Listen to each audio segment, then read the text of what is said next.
Buenos días, Fernando. Buenos días. Buenos días a toda nuestra audiencia. Oiga, 22 de octubre. Ahora que usted habla del 23, que fue el referéndum de la ampliación del canal, eso fue un domingo. Domingo 22. El lunes 24. No, el lunes 23. Perdón, Fue el lo lunes- del bus que lo se del- perdón, incendió. correcto, 23, perdón. Sí. Ocurrió del bus.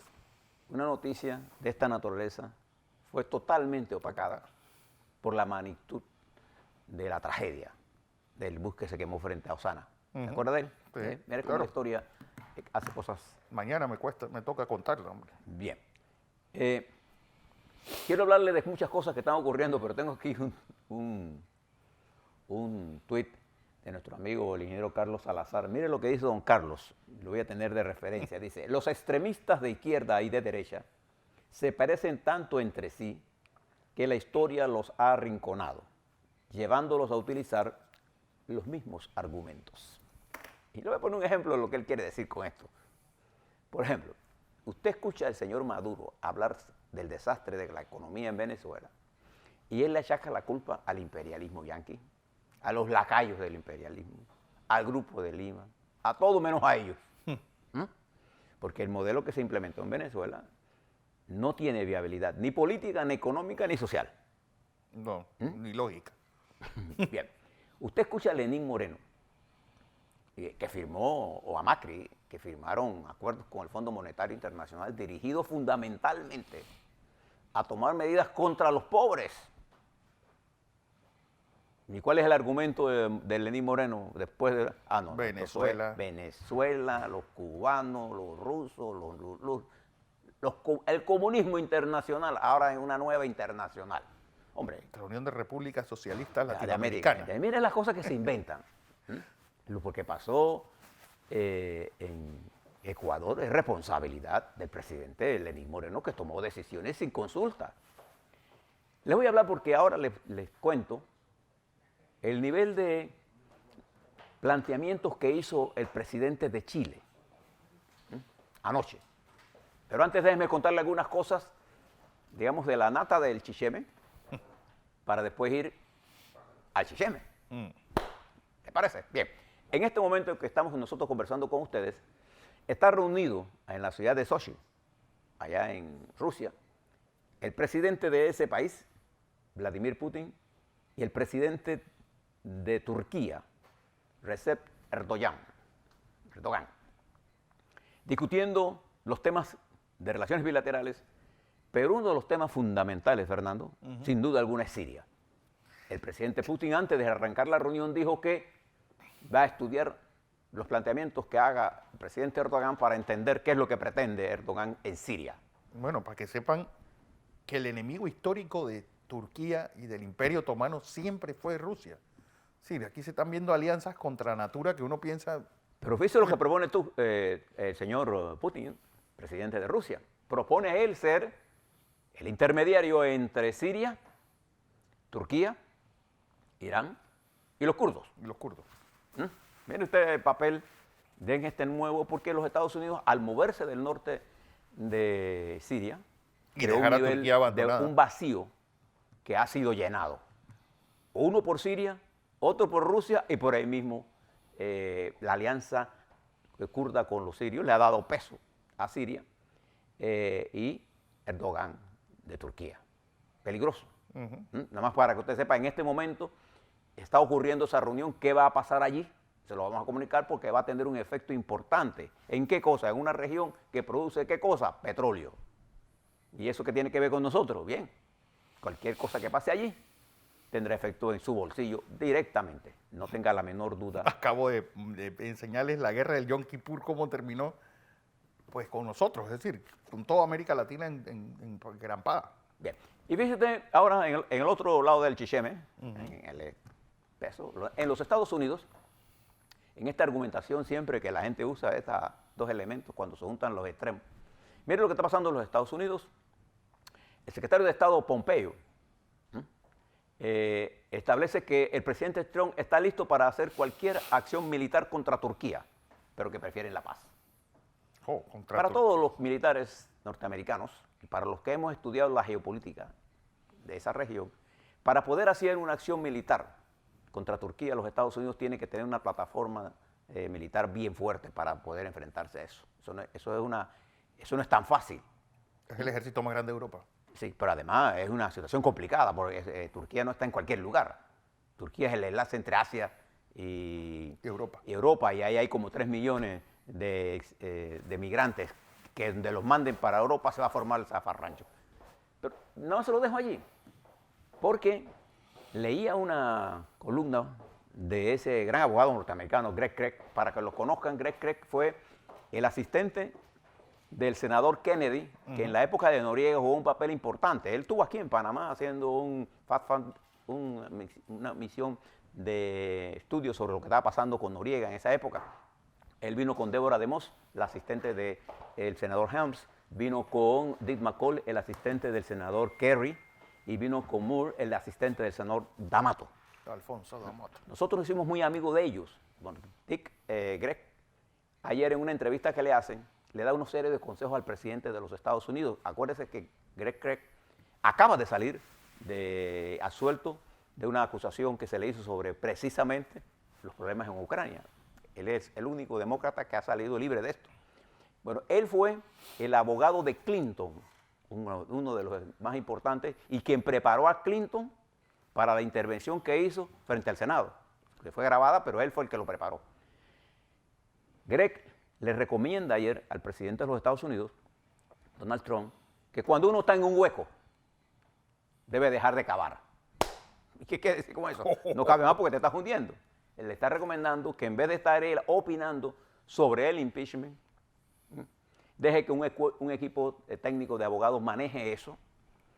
Y le dice, en una sociedad dividida como los Estados Unidos en este momento, no hay la menor duda que el impeachment va a darse, o sea, el llamamiento a juicio político se va a dar en la Cámara, pero que no es posible, es casi imposible que el presidente sea destituido, porque el Senado, que es el que entra a ser el juzgador, tiene una mayoría republicana. Entonces que se concentre en el problema legal y no esté tuiteando. Él y el alcalde Giuliani son sus propios enemigos, de acuerdo a lo que dice Greg Craig, muy lejos de ser él un comunista. Bien. Además de eso, ayer ocurrió una elección en Canadá, un país importante, en la que el primer ministro Justin se jugaba la carta de reelección y el resultado de las elecciones le da a él 156 representantes en la Cámara, pero se requiere una mayoría de 70. Es decir, él con el 33,3% saca 156 miembros del Parlamento y su oponente conservador con el 34% del voto popular, ¿no así? Saca cerca de 100 y tanto. Entonces, a pesar de haber ganado con el voto electoral, el que cuenta es el voto presidencial. El voto parlamentario, gana la circunscripción, las que se ganan. El planeamiento de la campaña de Trudeau estaba mucho mejor para ganar, igual que Trump. Trump ganó con el voto electoral y no con el voto popular. Pero el sistema está hecho así. No es que hubo trampa, no. Así está, y todos saben que así funciona el sistema.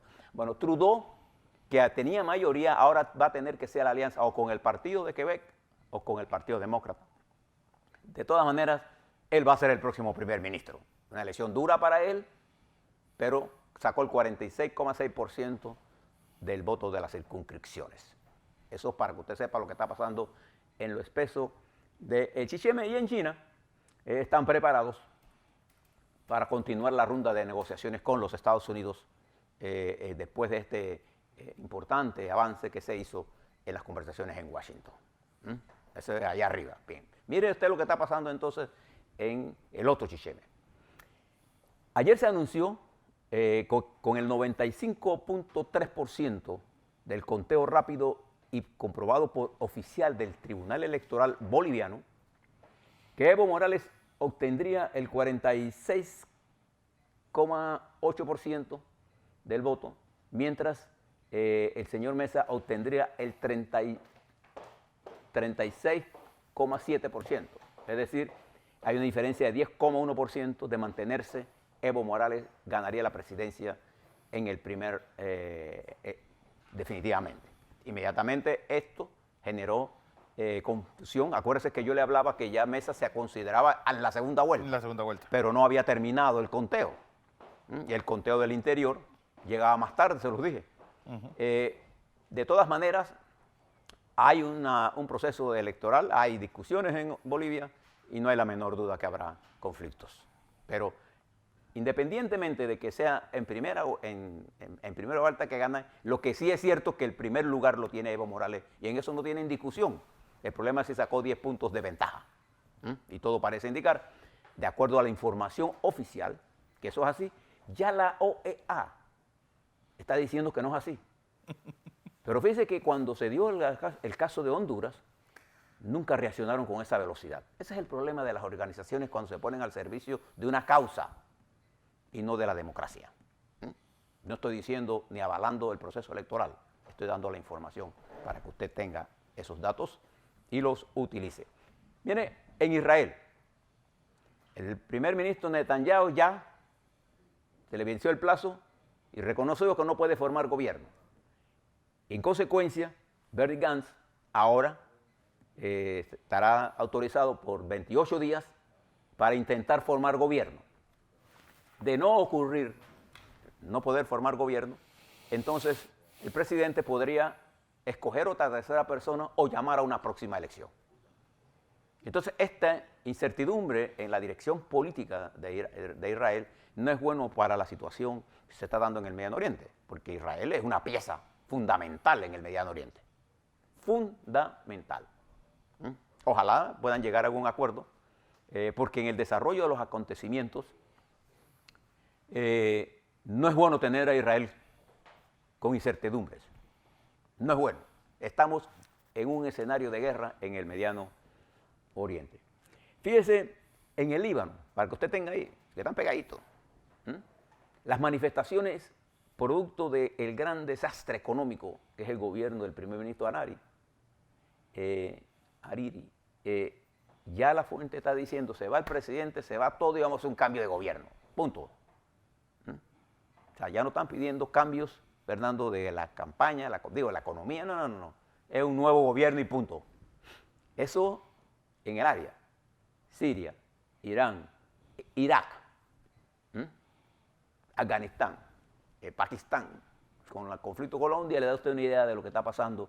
Y Arabia Saudita, que fue visitada hace unos días por Putin, y los Emiratos Árabes impulsando una guerra en Yemen. Ahí tiene usted el escenario, en donde ya no es una disputa comercial, es una disputa militar. Bien. Mientras eso está ocurriendo, le cuento lo que dijo el presidente de Chile ayer.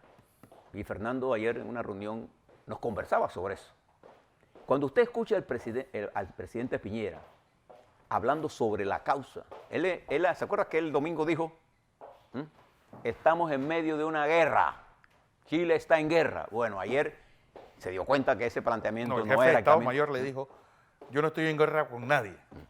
Fíjese, pero el presidente dijo que estaba en una guerra. Ayer hizo un discurso que cuando usted lo pone, pareciera que estuviera hablando de nosotros. Él dice, necesitamos un acuerdo nacional para resolver ¿qué cosa? El problema de la educación, la calidad de la educación, el problema de la distribución de los recursos, el problema de las bajas pensiones, el problema de la falta de infraestructura. Entonces hace un llamado a la unidad porque él no controla la mayoría en el Senado, ninguna de las cámaras. Entonces, ahora, una multitud casi anónima, porque no hay un dirigente, ¿no? O sea, cuando ocurre estos movimientos, como pasó con los chalecos amarillos en Francia, usted no tiene con quién negociar.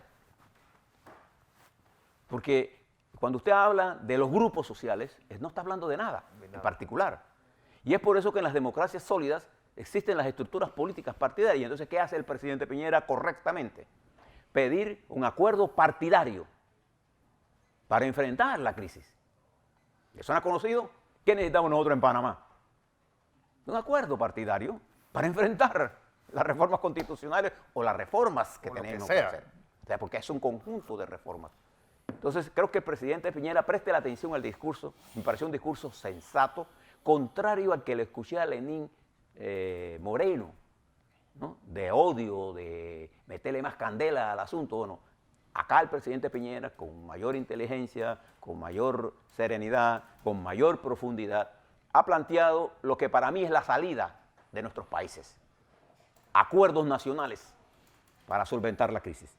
Y fíjese, en México, la incertidumbre que genera la falta de claridad en la política económica del presidente mexicano López Obrador se une a la incertidumbre que generó una decisión político-militar para intervenir en el cartel de Tijuana sin una estrategia coherente. Y entonces aquí viene la palabra que tiene que manejarse. Las cosas tienen que ser coherentes para que tengan sentido. No, lo que estamos haciendo, por ejemplo, en Panamá, en la Asamblea, no tiene coherencia. Y al no tener coherencia, no está en sintonía con nadie, porque usted no se siente representado ahí en ninguna de las formas. Y termino aquí. Uno de los países más importantes de Asia, Japón, que juega un papel importante, por algo le dicen el imperio del sol naciente, no es porque nace el sol por ahí, no, es porque es un imperio de economía, una de las economías más poderosas del mundo. Bueno, hoy está en el proceso de la coronación del emperador. La entronización. La entronización del emperador, que no tiene una específica función operativa, pero que es un símbolo, ¿no?, del poder político, sí, sí, en Japón. A la vuelta, vamos a ver cómo es todo este escenario mundial. Nos está afectando a nosotros por la crisis que hemos generado nosotros mismos en la Asamblea Nacional, por lo que está pasando con el diputado Arias, que es un proceso que ya hay decisiones que se toman ahora, se las cuento ahora. Les invito a que lean en La Estrella de Panamá una entrevista a Mike Cossack. Le hablo sobre esa entrevista y lo importante de lo que él ha planteado allí con mucha serenidad. Hay una entrevista, ninguna opción está fuera de la mesa, dice Mike Cossack, pero cuando usted ve, se refiere con mucho respeto y cariño a nuestro país.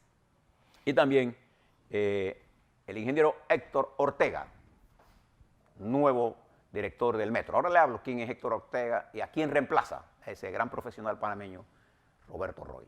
A la vuelta, veamos un poco de Panamá.